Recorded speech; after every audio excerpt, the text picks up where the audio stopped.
যে স্থানে প্রভুর নাম গুণকীর্তন করা হয় না, সেই স্থান শ্মশান তুল্য। মানুষ বর্তমানে এত ব্যস্ত যে মনোবাসনা থাকলেও ভজনা করার সময় নেই তার কাছে। এরূপ পরিস্থিতিতে গীতা শাস্ত্রের বার্তা কর্ণকুহরে প্রবেশ করা মাত্র পরম শ্রেয় এবং সমৃদ্ধি সংস্কারগুলির বীজ রোপিত হয়।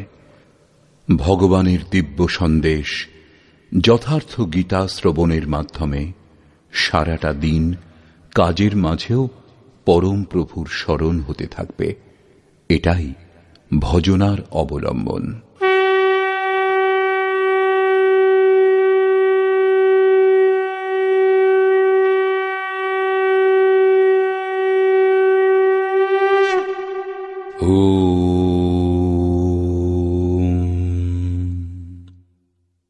শ্রী পরমাত্মনে নমঃ। যথার্থ গীতা। শ্রীমদ্ ভগবত গীতা অথ অষ্টম অধ্যায়। সপ্তম অধ্যায়ের শেষে যোগেশ্বর শ্রীকৃষ্ণ বললেন যে পুণ্যকর্মা, নিয়ত কর্ম আরাধনা করেন যারা, সেই যোগীগণ সমস্ত পাপ থেকে মুক্ত হয়ে সেই ব্যাপ্ত ব্রহ্মকে জানেন। অর্থাৎ কর্ম এমন যা এই বিশাল ব্রহ্মকে জানবার সুযোগ এনে দেয়। কর্মে প্রবৃত্ত পুরুষগণ ব্যাপ্ত ব্রহ্ম, সম্পূর্ণ কর্ম, সম্পূর্ণ অধ্যাত্ম, সম্পূর্ণ অধিদৈব, অধিভূত এবং অধিযজ্ঞ সহিত আমাকে জানেন। অতএব কর্ম এই সমস্তের সঙ্গে আমাদের পরিচয় করিয়ে দেয়। এমনকি শেষ সময়েও তারা আমাকেই জানেন। তাদের আমাকে জানা কখনো বিস্মৃত হয় না। এই প্রসঙ্গে অর্জুন এই অধ্যায়ের প্রারম্ভেই সেই শব্দগুলির পুনরাবৃত্তি করে জিজ্ঞাসা করলেন। অর্জুন উবাচ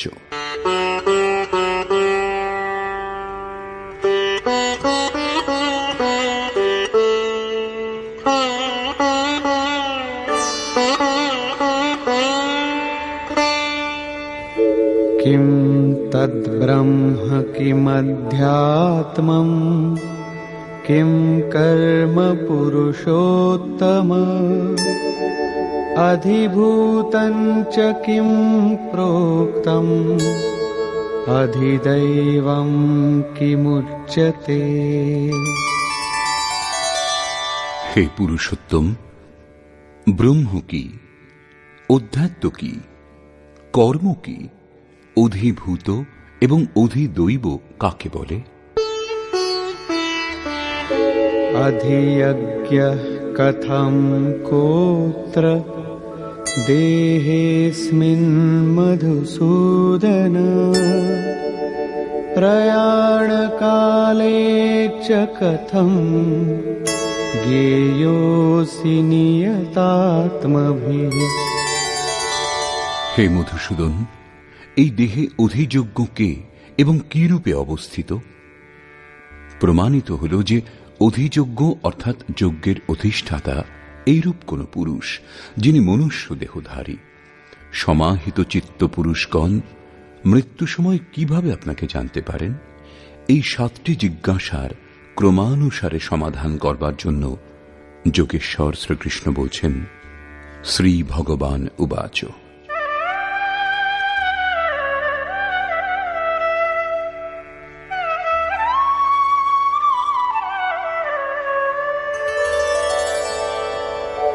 অক্ষরম ব্রহ্ম পরমং স্বভাবোধ্যাত্মমুচ্যতে ভূতভাবোদ্ভবকরো বিসর্গঃ কর্ম সংগীতঃ।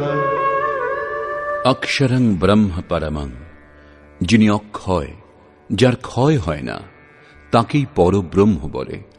স্বভাব অধ্যাত্মম উচ্যতে, স্বয়ংয়ে স্থিরভাবে অধ্যাত্ম অর্থাৎ এটাই আত্মার আধিপত্য। এর পূর্বে সকলেই মায়ার আধিপত্যে অবস্থান করে, কিন্তু যখন স্বভাব অর্থাৎ স্বরূপে স্থির ভাব স্বয়ংে স্থির ভাব লাভ হয়, তখন আত্মার আধিপত্য তার উপর আরোপ হয়। এই হল অধ্যাত্মের পরাকাষ্ঠা। ভূত ভাবোদ্ভবকারা, ভূতগণের সেই সমস্ত ভাব যা কিছু না কিছু উদ্ভব করে, অর্থাৎ প্রাণীগণের সেই সব সংকল্প যা ভালো অথবা মন্দ সংস্কারের রচনা করে, তাদের বিসর্গ অর্থাৎ বিসর্জন, সে সমস্ত বিলুপ্ত হওয়াই কর্মের পরাকাষ্ঠা। এই হল সম্পূর্ণ কর্ম, যার জন্য যোগেশ্বর বলেছিলেন তিনি সম্পূর্ণ কর্মের জ্ঞাতা। কর্ম তখনই সম্পূর্ণ হয়, এরপরে এর প্রয়োজন হয় না। নিয়ত কর্ম, এই অবস্থাতে ভূতগণের সেই ভাবগুলি যেগুলি কিছু না কিছু রচনা করতেই থাকে, ভালো অথবা মন্দ সংস্কার তৈরি করে, সে সমস্ত যখন সর্বথা শান্ত হয়, কর্ম তখন সম্পূর্ণ হয়, এরপরে আর কর্মের প্রয়োজন হয় না। অতএব কর্ম তাই যা ভূতগণের সমস্ত সংকল্পকে, যাদের দ্বারা কিছু না কিছু সংস্কারের সৃষ্টি হয়, শান্ত করে দেয়। কর্মের অর্থ আরাধনা, চিন্তন, যা যজ্ঞে প্রতিষ্ঠিত। अधिभूतं क्षरो भावः पुरुषश्चाधिदैवतम् अधियज्ञोऽहमेवात्र देहे देहभृतां वर। যতক্ষণ অক্ষয় ভাব প্রাপ্ত না হয়, ততক্ষণ বিনাশশীল সম্পূর্ণ ক্ষরভাব অধিভূত, অর্থাৎ ভূতগণের অধিষ্ঠান। সম্পূর্ণ ক্ষরভাবই হল ভূতগণের উৎপত্তির কারণ। পুরুষঃ চ অধিদৈবতম, এবং প্রকৃতির ঊর্ধ্বে পরম পুরুষ স্থিত যিনি, তিনি অধিদৈব, অর্থাৎ সম্পূর্ণ দেবগণের দৈবী সম্পদের অধিষ্ঠাতা। দৈবী সম্পদ সেই পরম দেবে বিলীন হয়ে যায়। দেহধারীগণের মধ্যে শ্রেষ্ঠ অর্জুন, এই মনুষ্য দেহে আমি অধিযজ্ঞ, অর্থাৎ যজ্ঞের অধিষ্ঠাতা। অতএব অব্যক্ত স্বরূপে স্থিত মহাপুরুষই এই দেহে অধিযজ্ঞ। শ্রীকৃষ্ণ যোগী ছিলেন, যিনি সম্পূর্ণ যজ্ঞের ভোক্তা। অবশেষে যজ্ঞ তাতে সমাহিত হয়, সেই পরম স্বরূপ লাভ হয়। এইরূপে অর্জুনের 6টি প্রশ্নের সমাধান করেছেন। এখন শেষ জিজ্ঞাসা, শেষ সময়ে কিভাবে আপনাকে জানতে পারা যায় যে তারপরে আর কখনো বিস্মৃত হন না?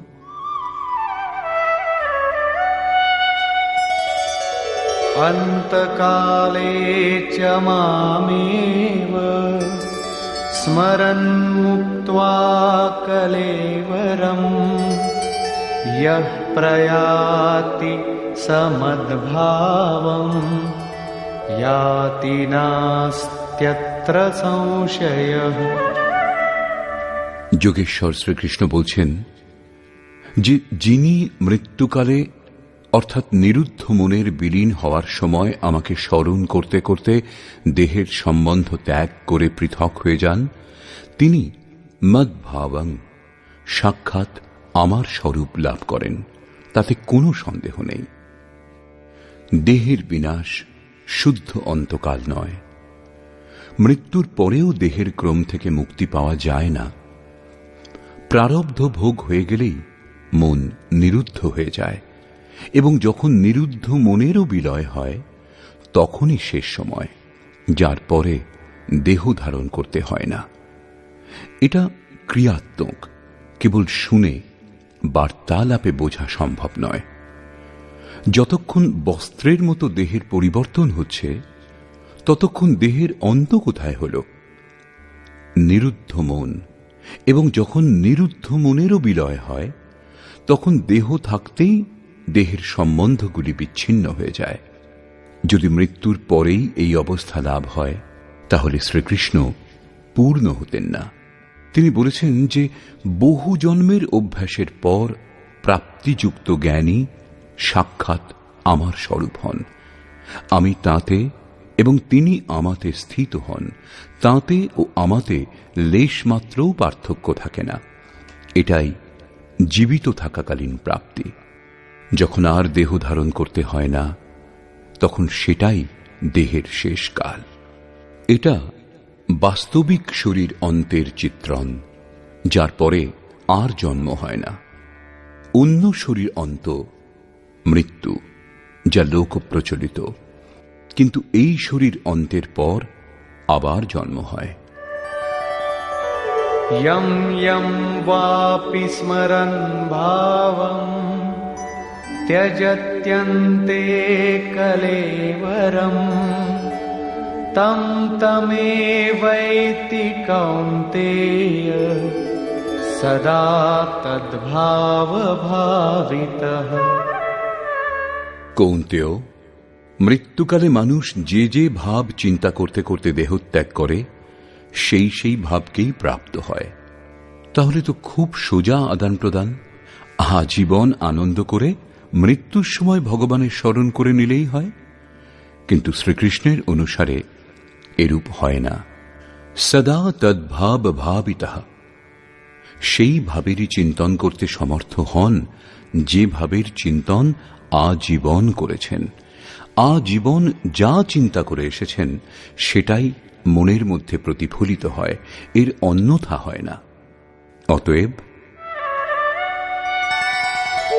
তস্মাৎ সর্বেষু কালেষু মামনুস্মর যুধ্যা চ ময়্যর্পিতমনো বুদ্ধিঃ মামেবৈষ্যস্য সংশয়ম। সেই জন্য অর্জুন, তুমি সর্বদা আমাকে স্মরণ করো এবং যুদ্ধ করো। আমাতে মন ও বুদ্ধি সমর্পণ করলে তুমি নিঃসন্দেহে আমাকেই লাভ করবে। নিরন্তর চিন্তন এবং যুদ্ধ একসঙ্গে কিরূপে সম্ভব?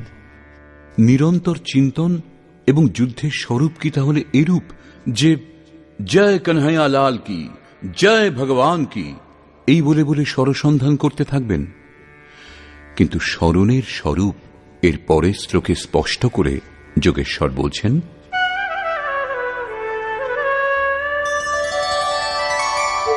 অভ্যাসযোগযুক্তেন চেতসা নান্যগামিনা পরমং পুরুষং দিব্যং याति পার্থানুচিন্তয়ন।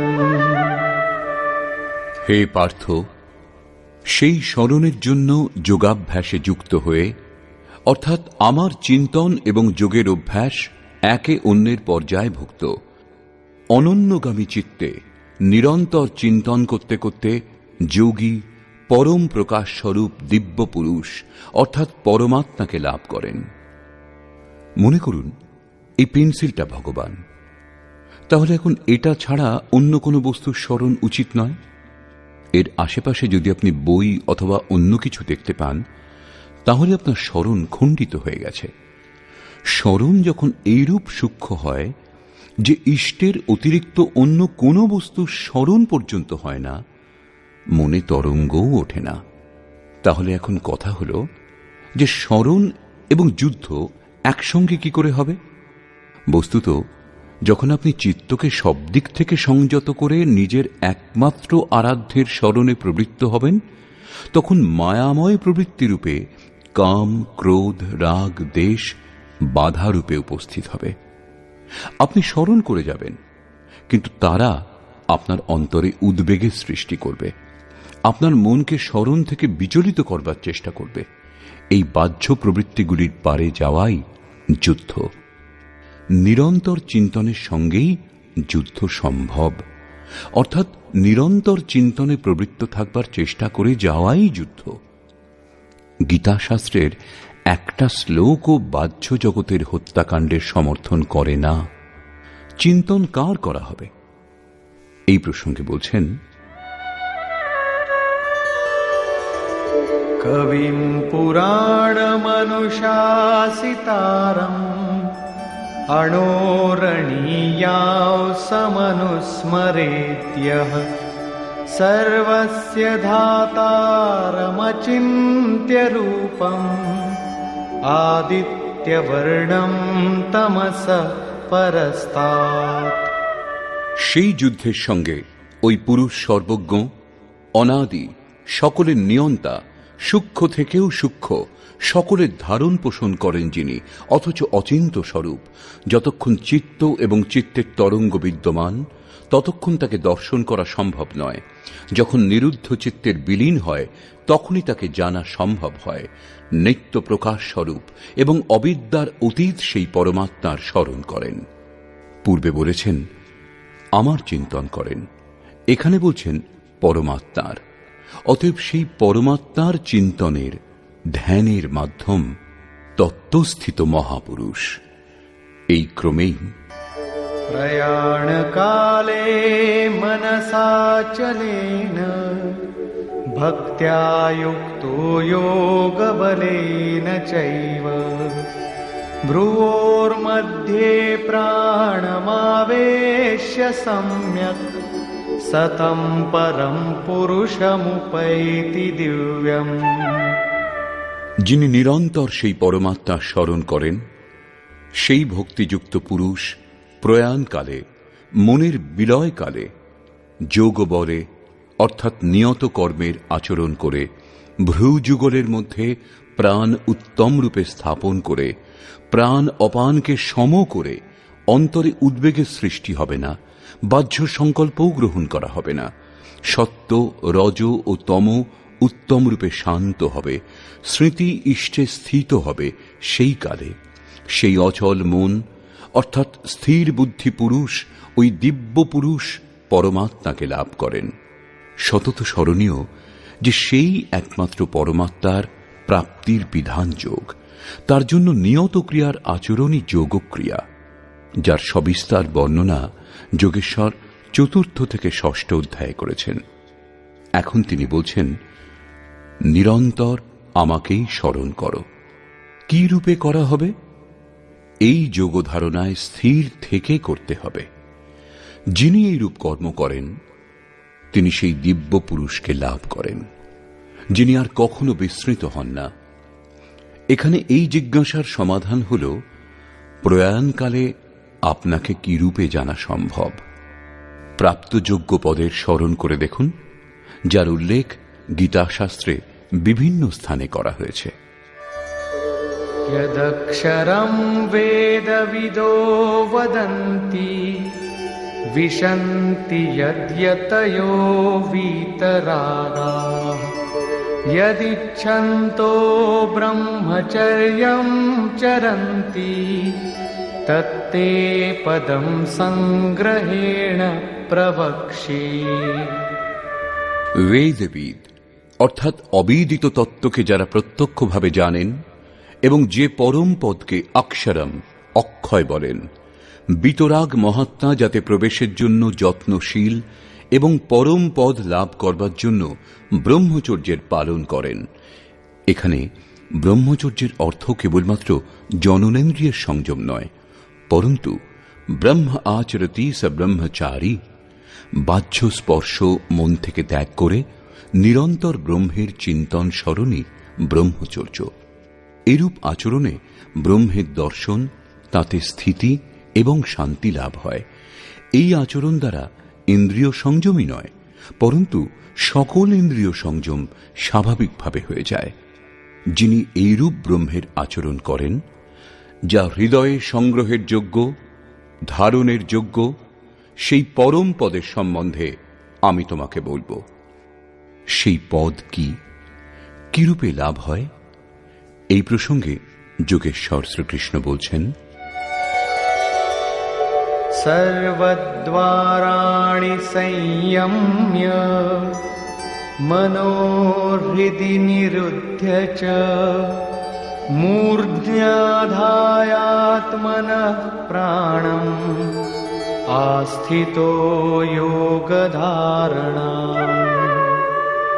সমস্ত ইন্দ্রিয়দ্বার সংযত করে অর্থাৎ বাসনা থেকে পৃথক অবস্থান করে মন হৃদয়ে স্থিত করে, কারণ ধ্যান হৃদয়েই করা হয়, বাইরে নয়। পূজা বাইরে হয় না। প্রাণ অর্থাৎ অন্তঃকরণের ব্যাপারকে মস্তিষ্কে নিরুদ্ধ করে যোগ ধারণাতে স্থিত হয়ে যোগ ধারণ করতে হবে, অন্য উপায় নেই। এই রূপ স্থিত হয়ে ওমিত্যেকাক্ষরম ব্রহ্ম व्याहरन् मामनुस्मरन् यः प्रयाति त्यजन् देहं स याति परमां गतिम्। যে পুরুষ ওম ইতি ওম কেবল যা অক্ষয় ব্রহ্মের পরিচায়ক, এর জপ এবং আমাকে স্মরণ করতে করতে দেহ ত্যাগ করেন, সেই পুরুষ পরম গতি লাভ করেন। শ্রীকৃষ্ণ যোগেশ্বর পরম তত্ত্বে স্থিত মহাপুরুষ, সদ্গুরু ছিলেন। যোগেশ্বর শ্রীকৃষ্ণ বললেন যে ওম অক্ষয় ব্রহ্মের পরিচায়ক, তুমি এর জপ করো এবং আমার ধ্যান করো।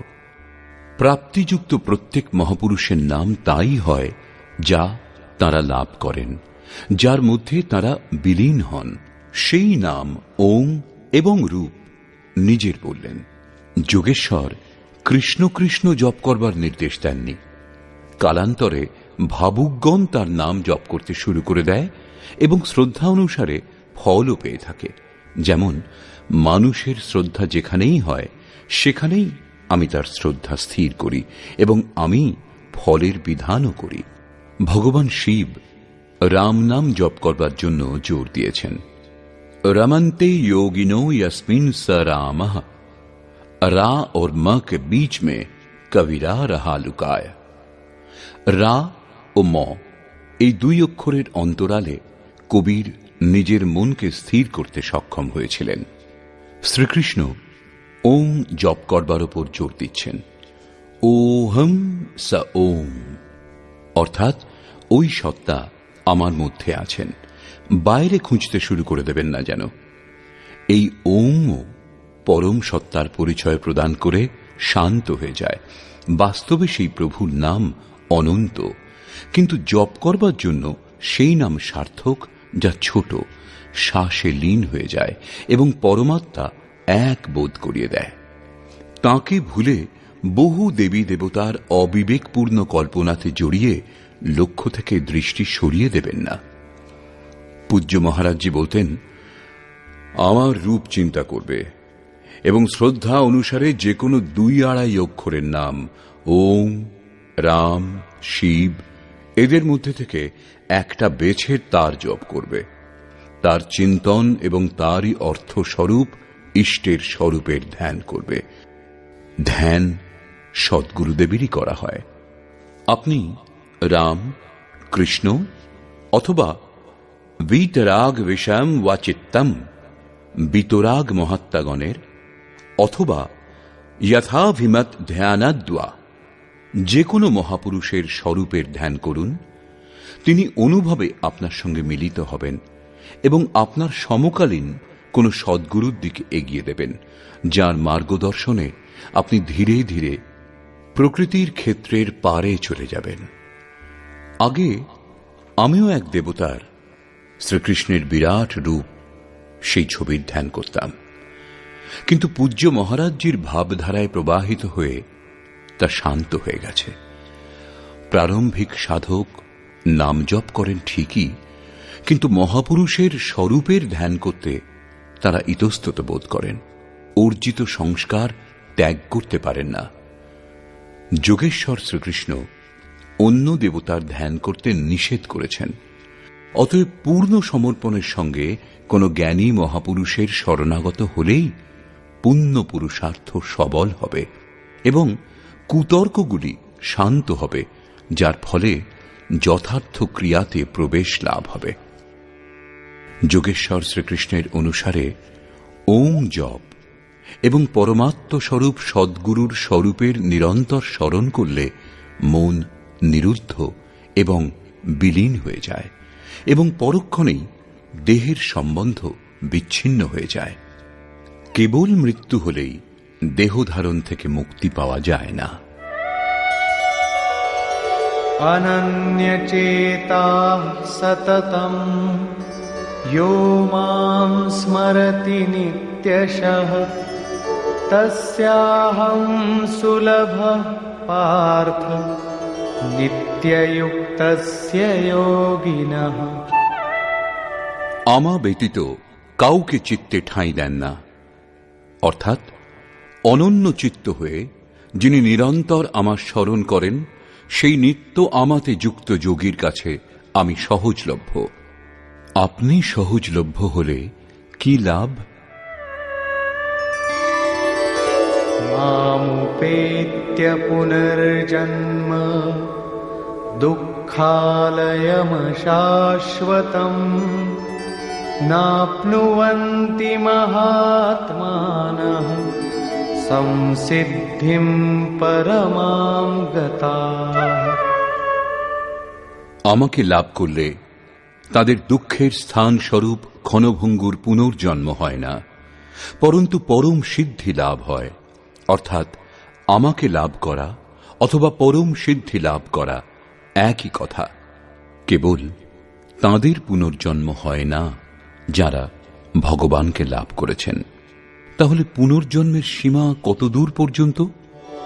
আব্রহ্মভুবনাল্লোকাঃ পুনরাবর্তিনোऽর্জুন মামুপেত্য তু কৌন্তেয় পুনর্জন্ম ন বিদ্যতে।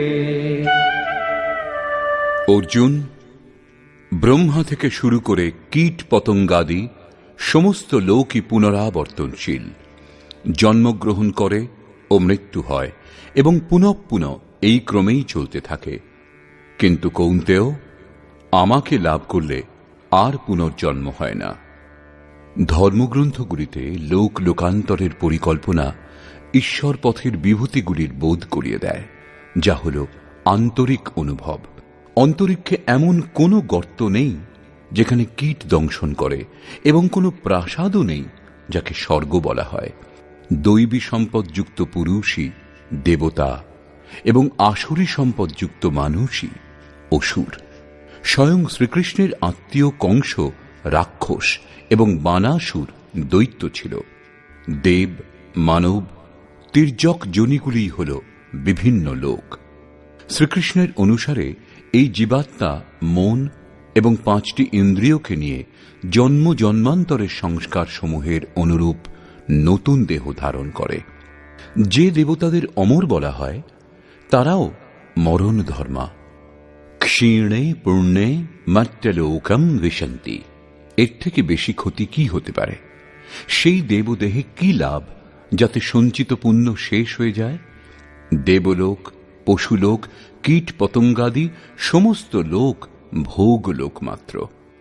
কেবল মানুষই কর্মের রচয়িতা, যার দ্বারা সে পরম ধাম পর্যন্ত লাভ করতে সমর্থ হয়, যেখান থেকে পুনরাবর্তন হয় না। যথার্থ কর্মের আচরণ করে মানুষ দেবতা হোক অথবা ব্রহ্মার স্থিতি লাভ করুক, কিন্তু পুনর্জন্মের হাত থেকে ততক্ষণ রেহাই পায় না যতক্ষণ মন নিরুদ্ধ না হয় এবং বিলীন হয়ে পরমাত্মার সাক্ষাৎকার করে ওই পরম ভাবে স্থিত না হয়। উদাহরণার্থ, উপনিষদও এই সত্যের উদ্ঘাটন করে। यदा सर्वे प्रमुच्यन्ते कामा यस्य हृदि स्थितः अथ मर्तो अमृतो भवत्यत्र ब्रह्म समश्नुते। হৃদয়ে স্থিত সমস্ত কামনা যখন সমূলে নষ্ট হয়ে যায়, তখন মরণ ধর্মা ব্যক্তি অমর হয়ে যায় এবং এখানে এই সংসারেই, এই মনুষ্য দেহেই উত্তম রূপে পরমাত্মার সাক্ষাৎ অনুভব করে থাকেন। প্রশ্ন ওঠে যে তাহলে কি ব্রহ্মাও মরণ ধর্মা? 3য় অধ্যায়ে যোগেশ্বর শ্রীকৃষ্ণ প্রজাপতি ব্রহ্মার প্রসঙ্গে বলেছিলেন যে প্রাপ্তির পরে বুদ্ধি যন্ত্রমাত্র হয়, তার মাধ্যমে পরমাত্মা ব্যক্ত হন। এইরূপ মহাপুরুষগণ দ্বারাই যজ্ঞের সংরচনা হয়েছে এবং এখানে বলছেন যে ব্রহ্মার স্থিতি লাভ করেছেন যিনি, তিনিও প্রত্যাবর্তন করেন যোগেশ্বর শ্রীকৃষ্ণ কি বলতে চাইছেন? বস্তুত যে মহাপুরুষগণের মাধ্যমে পরমাত্মা ব্যক্ত হন, সেই মহাপুরুষগণের বুদ্ধিও ব্রহ্মা নয়, কিন্তু উপদেশ দেন ও কল্যাণের সূত্রপাত করেন, সেই জন্য ব্রহ্মা বলা হয়। তাঁরাও ব্রহ্মা নন, তাদের কাছে নিজের বুদ্ধি বলে কিছু থাকে না, কিন্তু এর পূর্বে সাধনাকালে বুদ্ধি ব্রহ্মা। অহংকার শিব, বুদ্ধি অজা, মন শশী, চিত্ত মহান। সাধারণ ব্যক্তির বুদ্ধি ব্রহ্মা নয়।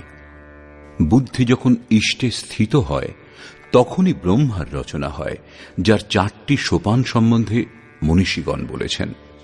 পূর্বে 3য় অধ্যায় বলেছেন, স্মরণ করে দেখতে পারেন, ব্রহ্মবিদ, ব্রহ্মবিদ্যর, ব্রহ্মবিদ্যরিয়ান, ব্রহ্মবিদ্যরিষ্ট। ব্রহ্মবিদ সেই বুদ্ধিকে বলে যা ব্রহ্মবিদ্যার সঙ্গে সংযুক্ত। যিনি ব্রহ্মবিদ্যাতে শ্রেষ্ঠত্ব অর্জন করেছেন, তিনি ব্রহ্মবিদ্যর। ব্রহ্মবিদ্যরিয়ান সেই বুদ্ধি যার সাহায্যে পুরুষ ব্রহ্মবিদ্যাতে দক্ষতাই নয়, পরন্তু তার নিয়ন্ত্রক, সঞ্চালক হয়ে যান। ব্রহ্মবিদ্যরিষ্ট বুদ্ধির শেষ সীমা, যার মাধ্যমে ইষ্ট প্রবাহিত হন। বুদ্ধির অস্তিত্ব এতদূর পর্যন্তই, কারণ যে ইষ্ট প্রবাহিত হন, তিনি ও গ্রহণকর্তা বুদ্ধি এখনো পৃথক পৃথক, এখনো তা প্রকৃতির মধ্যেই সীমাবদ্ধ। এখন স্বয়ং প্রকাশ স্বরূপে যখন বুদ্ধি ব্রহ্মা থাকে, জাগ্রত থাকলে সম্পূর্ণ ভূত অর্থাৎ চিন্তনের প্রবাহ জাগ্রত থাকে, এবং যখন অবিদ্যাতে থাকে তখন অচৈতন্য অবস্থায় থাকে। একেই প্রকাশ ও অন্ধকার, দিন ও রাত্রি বলে সম্বোধন করা হয়। ব্রহ্মবিদ্যেতার সেই শ্রেণীকে ব্রহ্মা বলে যার মধ্যে ইষ্টের ভাবধারা প্রবাহিত হয়। ইষ্ট লাভ করেও সর্বোৎকৃষ্ট বুদ্ধিতে বিদ্যার অর্থাৎ যিনি স্বয়ং প্রকাশ স্বরূপ, তাঁতে বিলীন করে দিন এবং অবিদ্যার রাত্রি, প্রকাশ এবং অন্ধকার ক্রমাগত চলতে থাকে। এতদূর পর্যন্ত মায়া সাধকের ওপর প্রভাব বিস্তার করতে পারে। প্রকাশকালে অচেতন ভূত সচেতন হয়ে যায়, লক্ষ্য দৃষ্টিগোচর হয়, এবং বুদ্ধির অন্তরালে অবিদ্যার রাত্রির প্রবেশকালে সমস্ত ভূত অচৈতন্য হয়ে যায়। বুদ্ধি স্থির করতে পারে না, স্বরূপের দিকে এগোনো বন্ধ হয়ে যায়। এটাই ব্রহ্মার দিন এবং রাত্রি। দিনের আলোয় বুদ্ধির হাজার হাজার প্রবৃত্তিগুলিতে ঈশ্বরীয় প্রকাশ অনুভব হয়, এবং অবিদ্যার রাত্রিতে এই হাজার হাজার স্তরের মধ্যে অচৈতন্য অবস্থার অন্ধকার নেমে আসে। শুভ এবং অশুভ, বিদ্যা এবং অবিদ্যা, এই দুটি প্রবৃত্তি সম্পূর্ণরূপে শান্ত হওয়ার পরে, অর্থাৎ অচেতন এবং সচেতন, রাত্রিতে বিলীন এবং দিনে জেগে ওঠা, দুই প্রকার ভূতেরই অর্থাৎ সংকল্প প্রবাহ বিলীন হওয়ার পর সেই অব্যক্ত বুদ্ধিরও অতি ঊর্ধ্বে শাশ্বত অব্যক্ত ভাব প্রাপ্ত হয়, যা আর কখনো নষ্ট হয় না। ভূতের অচেতন এবং সচেতন উভয় স্থিতি লোপ পেলেই সেই সনাতন ভাব প্রাপ্ত হয়। বুদ্ধির এই 4টি অবস্থা পার করেই পুরুষ মহাপুরুষ হতে পারে, কিন্তু সেই মহাপুরুষের অন্তরালে বুদ্ধি থাকে না। বুদ্ধি পরমাত্মার যন্ত্রস্বরূপ হয়ে যায়, কিন্তু উপদেশ দেওয়ার জন্য, প্রেরণা দেওয়ার জন্য তাদের মধ্যে বুদ্ধির উপস্থিতি প্রতীত হয়। কিন্তু তাঁরা বুদ্ধির স্তরের ঊর্ধ্বে চলে যান, তাঁরা পরম অব্যক্ত ভাবে স্থিত হন, তাঁদের পুনর্জন্ম হয় না। কিন্তু এই অব্যক্ত স্থিতি লাভের আগে যতক্ষণ তাদের কাছে নিজ বুদ্ধি থাকে, যতক্ষণ তারা ব্রহ্মা, ততক্ষণ তারা পুনর্জন্মের পরিধির মধ্যে পড়েন। এই তথ্যগুলির উপর আলোকপাত করে যোগেশ্বর শ্রীকৃষ্ণ বলছেন, সহস্রযুগ পর্যন্তম अहर्यद्ब्रह्मणो विदुः रात्रिं युगसहस्रान्ताम् तेहोरात्रविदो जनाः। যারা সহস্র চতুর্যুগের ব্রহ্মার রাত্রি এবং সহস্র চতুর্যুগের তার দিন সম্বন্ধে অবগত হন, সেই পুরুষগণ সময়ের তত্ত্ব যথার্থ জানেন। প্রস্তুত শ্লোকে দিবারাত্রি বিদ্যা অবিদ্যাকে বলা হয়েছে। ব্রহ্মবিদ্যা সংযুক্ত বুদ্ধি ব্রহ্মার প্রবেশিকা এবং ব্রহ্মবিদ্যরিষ্ট বুদ্ধি ব্রহ্মার পরাকাষ্ঠা। বিদ্যা সংযুক্ত বুদ্ধিই হল ব্রহ্মার দিন। যখন বিদ্যা কার্যরত হয় তখন যোগী স্বরূপের দিকে এগিয়ে যান। অন্তঃকরণের শত শত প্রবৃত্তির মধ্যে ঈশ্বরীয় প্রকাশের সঞ্চার হয়। এইরূপ অবিদ্যার রাত্রির আগমনে অন্তঃকরণের হাজার হাজার প্রবৃত্তিগুলির মধ্যে মায়ার দ্বন্দ্ব প্রবাহিত হয়। প্রকাশ ও অন্ধকারের সীমা এতদূর পর্যন্তই। এরপরে না অবিদ্যা থাকে না বিদ্যাই থাকে। তখনই পরম তত্ত্ব পরমাত্মাকে জানতে পারা যায়। যিনি একে তত্ত্বত উত্তম রূপে জানেন, সেই যোগী কালের তত্ত্বকে জানেন, যে কখন অবিদ্যার রাত্রি হয়, কখন বিদ্যার দিন উপস্থিত হয়, কালের প্রভাব কতদূর পর্যন্ত অথবা সময়ের হাত থেকে কখন নিস্তার পাওয়া যায়। প্রারম্ভিক মনীষীগণ অন্তঃকরণকে চিত্ত অথবা কখনো কখনো বুদ্ধি বলে সম্বোধন করেছিলেন।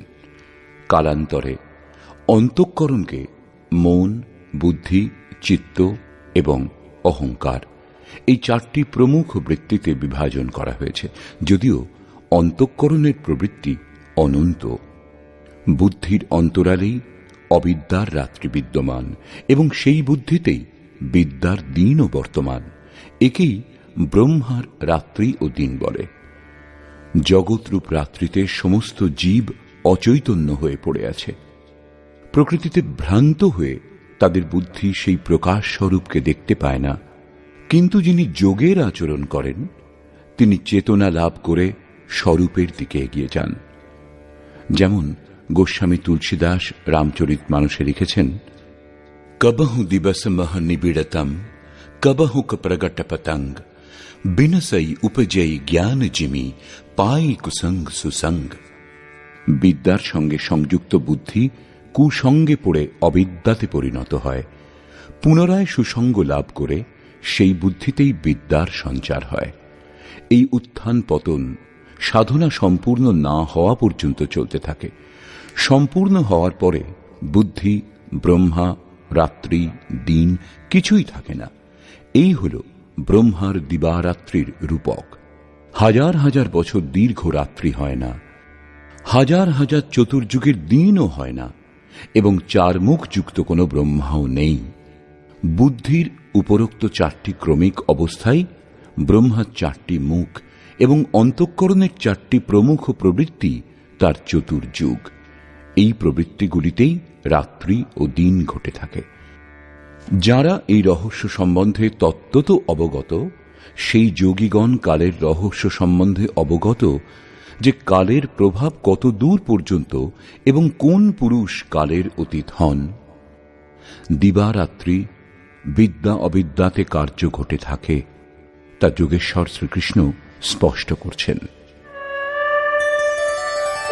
अव्यक्ताद्व्यक्तयः सर्वाः प्रभवन्त्यहरागमे रात्र्यागमे प्रलीयन्ते तत्रैवाव्यक्तसंज्ञके। ব্রহ্মার দিনের প্রবেশকালে অর্থাৎ বিদ্যা দৈবী সম্পদের প্রবেশকালে সমস্ত প্রাণী অব্যক্ত বুদ্ধিতে চেতনা লাভ করে এবং রাত্রির প্রবেশকালে সেই অব্যক্ত অদৃশ্য বুদ্ধিতে জাগ্রত সূক্ষ্ম তত্ত্ব অচেতন হয়ে যায়। ওই সমস্ত প্রাণী অবিদ্যার রাত্রিতে স্বরূপ স্পষ্ট প্রত্যক্ষ করতে পারে না, কিন্তু তাদের অস্তিত্ব বজায় থাকে। জাগ্রত হওয়া এবং অচেতন হওয়ার মাধ্যম এই বুদ্ধি, যা সকলের মধ্যে অব্যক্ত রূপে বিদ্যমান। দৃষ্টিগোচর হয় না।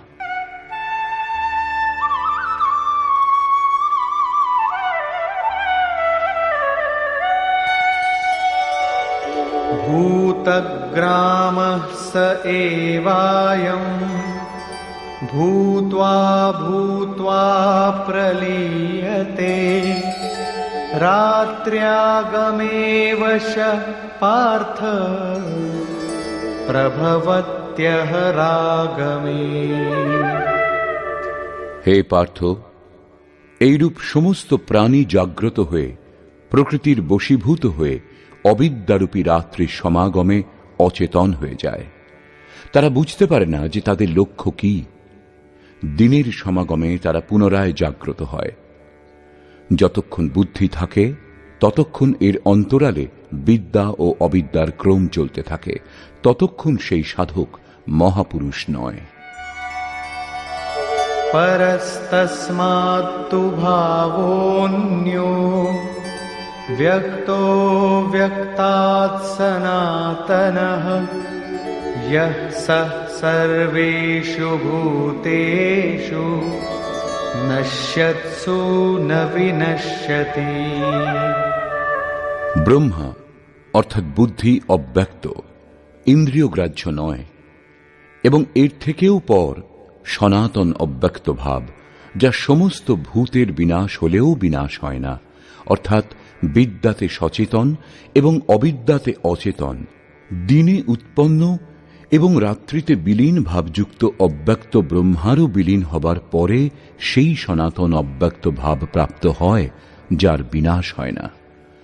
বুদ্ধিতে এই ওঠাপড়ার তরঙ্গ যখন শেষ হয়, তখন সনাতন অব্যক্ত প্রাপ্ত হয়, যা আমার পরম ধাম। যখন সনাতন অব্যক্ত ভাব প্রাপ্ত হয়, তখন বুদ্ধিও সেই ভাবে ভাবিত হয়, সেই ভাবকেই ধারণ করে। সেই জন্য বুদ্ধি বিলীন হয়ে যায় এবং তার পরিবর্তে সনাতন অব্যক্ত ভাব শুধু থাকে। अव्यक्तोऽक्षर इत्युक्तः तमाहुः परमां गतिम् यं प्राप्य न निवर्तन्ते तद्धाम परमं मम। সেই সনাতন অব্যক্ত ভাবকে অক্ষর অর্থাৎ অবিনাশী বলা হয়। একেই পরম গতি বলে। ওই আমার পরম ধাম, যা প্রাপ্ত হয়ে মানুষ ফিরে আসে না, তাদের পুনর্জন্ম হয় না। এই সনাতন অব্যক্ত ভাবের প্রাপ্তির উপায় বলছেন। পুরুষঃ স পরঃ পার্থ ভক্ত্যা লভ্যস্ত্বনন্যয়া यस्यान्तःस्थानि भूतानि येन सर्वमिदं ततम्। পার্থ, যে পরমাত্মার অন্তর্গত সমস্ত ভূতগণ, যার দ্বারা সমগ্র জগৎ পরিব্যাপ্ত, সনাতন অব্যক্ত ভাবযুক্ত সেই পরম পুরুষকে অনন্য ভক্তি দ্বারা লাভ করা যায়। অনন্য ভক্তির তাৎপর্য হল পরমাত্মা ভিন্ন অন্য কোনো দেবতার স্মরণ না করে তাঁর সঙ্গে যুক্ত হওয়া।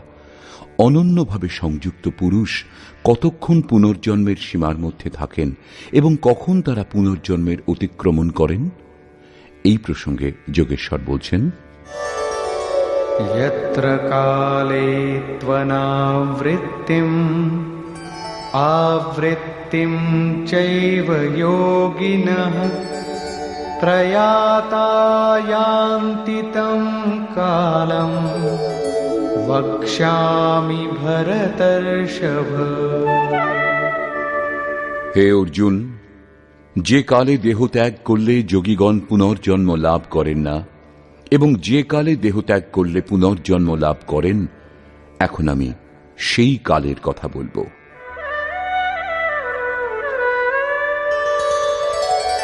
अग्निर्ज्योतिरः शुक्लः षण्मासा उत्तरायणम् तत्र प्रयाता गच्छन्ति ब्रह्मविदो जनाः। দেহের সম্বন্ধ ত্যাগ করবার সময় যার সমক্ষে জ্যোতির্ময় অগ্নি প্রজ্বলিত, দিনের প্রকাশ বিদ্যমান, সূর্য উজ্জ্বলভাবে আকাশে বিরাজমান, শুক্লপক্ষের চন্দ্র ক্রমবর্ধিত, উত্তরায়ণের নিরভ্র এবং সুন্দর আকাশ থাকে যখন, সেই কালে প্রয়াণ করলে ব্রহ্মবেত্তা যোগীগণ ব্রহ্মকে লাভ করেন। অগ্নি ব্রহ্মতেজের প্রতীক, দিন হল বিদ্যার প্রকাশ, শুক্লপক্ষ নির্মলতার দ্যোতক। বিবেক, বৈরাগ্য, সম, দম, তেজ এবং প্রজ্ঞা, এই সমস্ত ষড়ৈশ্বর্যকেই ষণ্মাস বলে। ঊর্ধ্বরেতা স্থিতিই হল উত্তরায়ণ। প্রকৃতির পারে এই অবস্থায় যারা পৌঁছেছেন তারাই ওই ব্রহ্মবেত্তা যোগীগণ ব্রহ্মকে লাভ করেন। তাদের পুনর্জন্ম হয় না। কিন্তু অনন্য চিত্ত যোগীগণ যদি এই জ্যোতি স্বরূপ লাভ না করতে পারেন, যাদের সাধনা এখনো সম্পূর্ণ হয়নি, তাদের কোন গতি হয়? এই প্রসঙ্গে বলছেন,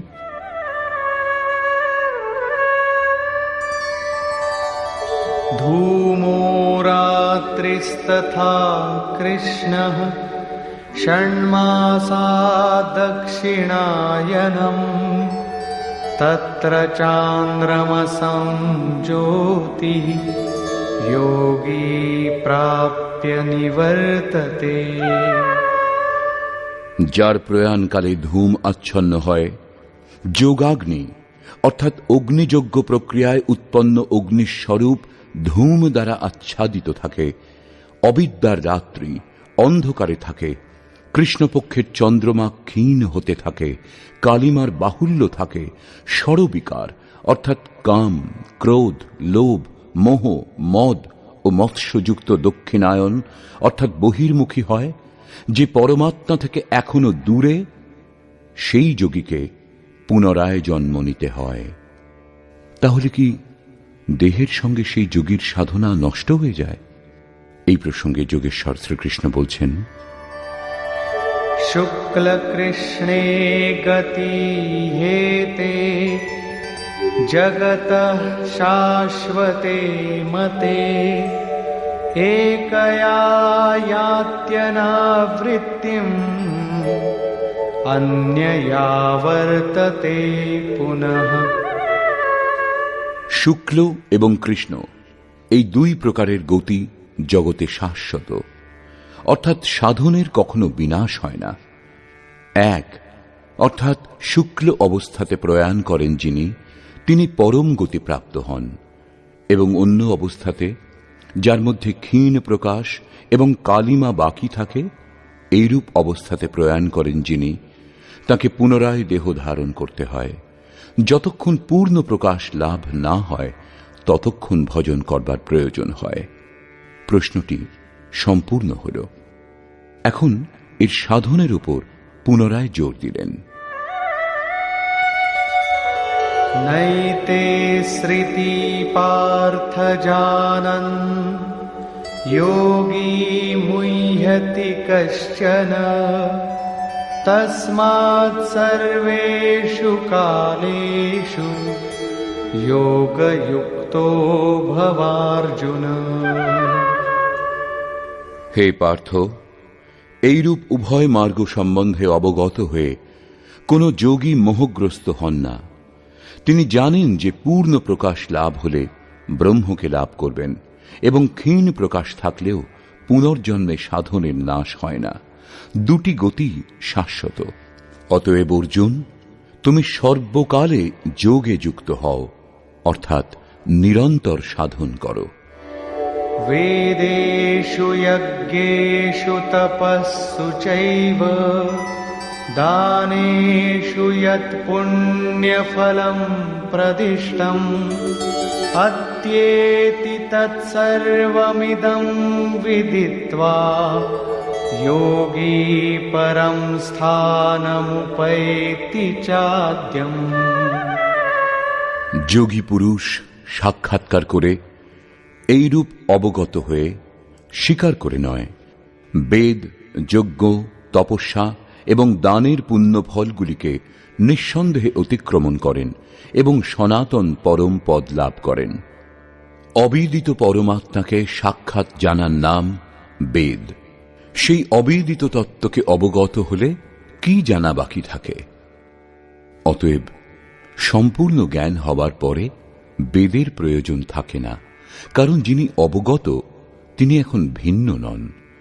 যজ্ঞ অর্থাৎ আরাধনার নিয়ত ক্রিয়া আবশ্যক ছিল, কিন্তু যখন এই তত্ত্ব সম্বন্ধে এখন অবগত, তখন কার জন্য ভজন করা হবে? মন এবং ইন্দ্রিয়গুলিকে লক্ষ্যের অনুরূপ তৈরি করাই তপস্যা। এই লক্ষ্য প্রাপ্তির পরে যোগী কার জন্য তপস্যা করবেন? মন, বচন ও কর্ম দ্বারা সর্বতোভাবে সমর্পণের নাম দান। এই সমস্তের পুণ্য ফল হল পরমাত্মার প্রাপ্তি। ফল এখন পৃথক নেই, সেই জন্য এইসবের প্রয়োজনীয়তা ফুরিয়ে যায়। সেই যোগী যজ্ঞ, তপস্যা, দান ইত্যাদির ফলকেও অতিক্রম করেন, তিনি পরম পদ লাভ করেন। নিষ্কর্ষ। বর্তমান অধ্যায়ে 5টি প্রমুখ বিষয়ের উপর বিবেচনা করা হয়েছে, যার মধ্যে সর্বপ্রথম 7ম অধ্যায়ের শেষে যোগেশ্বর শ্রীকৃষ্ণ দ্বারা বীজ আরোপিত প্রশ্নগুলিকে স্পষ্টভাবে বোঝাবার আগ্রহে বর্তমান অধ্যায়ের আরম্ভে অর্জুন 7টি প্রশ্ন করেছেন যে, ভগবান, আপনি যার সম্বন্ধে বললেন সেই ব্রহ্ম কি, অধ্যাত্ম কি, সম্পূর্ণ কর্ম কি, অধিদৈব কাকে বলে, অধিভূত কাকে বলে, অধিযোগ্য কাকে বলে, এবং শেষ সময়ে আপনি কি রূপে স্মৃতিতে জেগে থাকেন যে আর কখনো বিস্মৃত হন না? যোগেশ্বর শ্রীকৃষ্ণ বলছেন যে যার কখনো বিনাশ হয় না তাই পরব্রহ্ম। স্বয়ংয়ের উপলব্ধিযুক্ত পরম ভাবই অধ্যাত্ম। যার ফলে জীব মায়ার আধিপত্য থেকে মুক্ত হয়ে আত্মার আধিপত্যে চলে আসে তাই অধ্যাত্ম। এবং ভূতগণের সেই সমস্ত ভাব যা শুভ অথবা অশুভ সংস্কার উৎপন্ন করে, সেই সমস্ত ভাব স্থির হওয়া, বিসর্গ লোপ পাওয়া কর্মের সম্পূর্ণতা। এরপরে কর্ম করবার প্রয়োজন হয় না। অতএব কর্ম শুভাশুভ সংস্কারের উদ্গমকেই বিনষ্ট করে দেয়। এইরূপে ক্ষরভাব অধিভূত, অর্থাৎ ভূতগণের উৎপত্তির মাধ্যম বিনাশশীল বস্তু, সেগুলি ভূতগণের অধিষ্ঠাতা। পরম পুরুষই অধিদৈব। সমস্ত দৈবী সম্পদ তাঁতে বিলীন হয়। এই দেহে অধিযোগ্য আমি, অর্থাৎ যজ্ঞ যাতে বিলীন হয় তা আমি। যজ্ঞের অধিষ্ঠাতা আমি। যোগী আমার স্বরূপ লাভ করেন, অর্থাৎ শ্রীকৃষ্ণ যোগী ছিলেন। অধিযোগ্য যিনি, তিনি এই দেহেই বাস করেন, বাইরে নয়। শেষ প্রশ্নটি ছিল যে শেষ সময়ে কিরূপে আপনাকে জানা যায়? তিনি বললেন, যিনি নিরন্তর আমাকে স্মরণ করেন, আমার অতিরিক্ত অন্য কোনো বিষয়বস্তুর চিন্তনকে মনে ঠাঁই দেন না এবং এইরূপ আচরণ করে দেহের সম্বন্ধ ত্যাগ করেন, তিনি সাক্ষাৎ আমার স্বরূপ প্রাপ্ত হন। শেষ সময়েও তিনি আমাকেই প্রাপ্ত হন। দেহ ত্যাগ করবার পরেই এই উপলব্ধি হবে এমন কথা নয়। যদি মৃত্যুর পরে এই স্থিতি লাভ হতো, তাহলে শ্রীকৃষ্ণ পূর্ণ হতেন না। বহু জন্ম ধরে যে পথিক চলে আসছেন ও লাভ করছেন, সেই জ্ঞানী তার স্বরূপ হতেন না। সেই জন্য সম্পূর্ণরূপে মন নিরুদ্ধ, এবং এই নিরুদ্ধ মনেরও বিলয়ই হল অন্তকাল। তবেই এই দেহের উৎপত্তির মাধ্যম শান্ত হয়ে যায়। সেই সময় পরম ভাবে প্রবেশের যোগ্যতা লাভ হয়। যিনি এইরূপ স্থিতি লাভ করেছেন তার পুনর্জন্ম হয় না। এইরূপ প্রাপ্তির জন্য তিনি স্মরণের বিধান বললেন যে, অর্জুন, নিরন্তর আমার স্মরণ করো এবং যুদ্ধ করো। এই দুটি কাজ একসঙ্গে করা কি করে সম্ভব? কদাচিৎ এরূপ হবে যে জয় গোপাল, হে কৃষ্ণ বলাও হবে, সঙ্গে সঙ্গে লাঠি চালনাও করা হবে। এখানে স্মরণের স্বরূপ স্পষ্ট করলেন যে যোগ ধারণাতে স্থির থেকে আমাকে ছাড়া অন্য কোনো বস্তুর স্মরণ না করে নিরন্তর স্মরণ করো। স্মরণ যখন এত গভীর, তখন যুদ্ধ কিভাবে সম্ভব? মনে করুন, এই পুস্তকটি ভগবান। আপনি যখন তার ধ্যান করবেন, তখন যেন এর আশেপাশের বস্তু, সম্মুখে যেগুলি আছে সেগুলির বা অন্য দেখাশোনা কোনো বস্তুর চিন্তা যেন মনে না ওঠে। এই সমস্ত যেন আপনি দেখতে না পান। যদি দেখতে পান, তাহলে ঠিকভাবে স্মরণ হচ্ছে না। এইরূপ স্মরণে যুদ্ধ কি করে হবে? বস্তুত যখন আপনি নিরন্তর স্মরণে প্রবৃত্ত হবেন, তখনই যুদ্ধের যথার্থ স্বরূপ প্রকট হবে। সেই সময় মায়াময় প্রবৃত্তি বাধারূপে উপস্থিত হবে। কাম, ক্রোধ, রাগ, দেশ এরা দুর্জয় শত্রু। এই শত্রুগুলি স্মরণে বাধা সৃষ্টি করে। এদের পার করে যাওয়াই যুদ্ধ। এই শত্রুদের নাশ করলেই যোগী পরম গতি লাভ করেন। এই পরম গতি লাভ করবার জন্য অর্জুন, তুমি ওম জপ করো এবং ধ্যান আমার করো। অর্থাৎ শ্রীকৃষ্ণ যোগী ছিলেন, নাম ও রূপ আরাধনার চাবিকাঠি। যোগেশ্বর শ্রীকৃষ্ণ এই জিজ্ঞাসার সমাধান করলেন যে পুনর্জন্ম কি, কারা এর অন্তর্গত।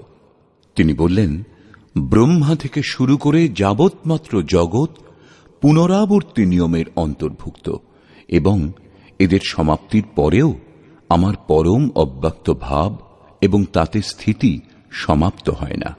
এই যোগে প্রবিষ্ট পুরুষের গতি দুটি। যিনি পূর্ণ প্রকাশপ্রাপ্ত, ষড়ৈশ্বর্য সম্পন্ন এবং ঊর্ধ্বরেতা, যার মধ্যে লেশমাত্রও ত্রুটি নেই, তিনি পরম গতি লাভ করেন। যদি ওই যোগকর্তার মধ্যে লেশমাত্রও ত্রুটি থাকে, কৃষ্ণপক্ষের ন্যায় কালিমার সঞ্চার দেখা যায়, এইরূপ অবস্থাতে যার দেহের সময় পূর্ণ হয়, সেই যোগীকে জন্ম নিতে হয়। তিনি সামান্য জীবের মতো জন্মমৃত্যুর চক্রে জড়ান না, পরন্তু জন্ম নিয়ে বাকি সাধনা সম্পূর্ণ করেন। এইরূপে পরের জন্মে সেই ক্রিয়ার আচরণ করে তিনিও সেখানেই পৌঁছন যার নাম পরম ধাম। এর পূর্বেও শ্রীকৃষ্ণ বলেছেন যে এর সামান্য সাধনও জন্মমৃত্যুর মহাভয় থেকে উদ্ধার করে। উভয় পথই শাশ্বত, কখনো নিশ্চিহ্ন হয় না। এই যথার্থকে বুঝে পুরুষ যোগ থেকে ভ্রষ্ট হন না। অর্জুন, তুমি যোগী হও। যোগী বেদ, তপস্যা, যজ্ঞ এবং দানের পুণ্যফলকে লঙ্ঘন করে যান, পরম গতি প্রাপ্ত হন। বর্তমান অধ্যায়ে পরম গতির উল্লেখ কয়েকবারই করা হয়েছে, যাকে অব্যক্ত, অক্ষয় এবং অক্ষর বলে সম্বোধিত করা হয়েছে, যা কখনো ক্ষয় অথবা বিনাশ হয় না। অতএব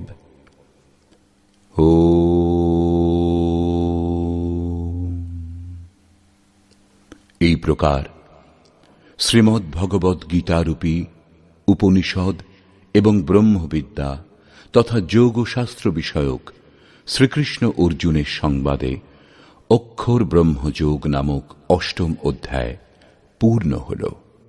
এই প্রকার শ্রীমৎ পরমহংস পরমানন্দজির শিষ্য স্বামী অর্গড়ানন্দকৃত শ্রীমদ্ ভগবদ্ গীতার ভাষ্য যথার্থ গীতাতে অক্ষর ব্রহ্মযোগ নামক অষ্টম অধ্যায় সমাপ্ত হল।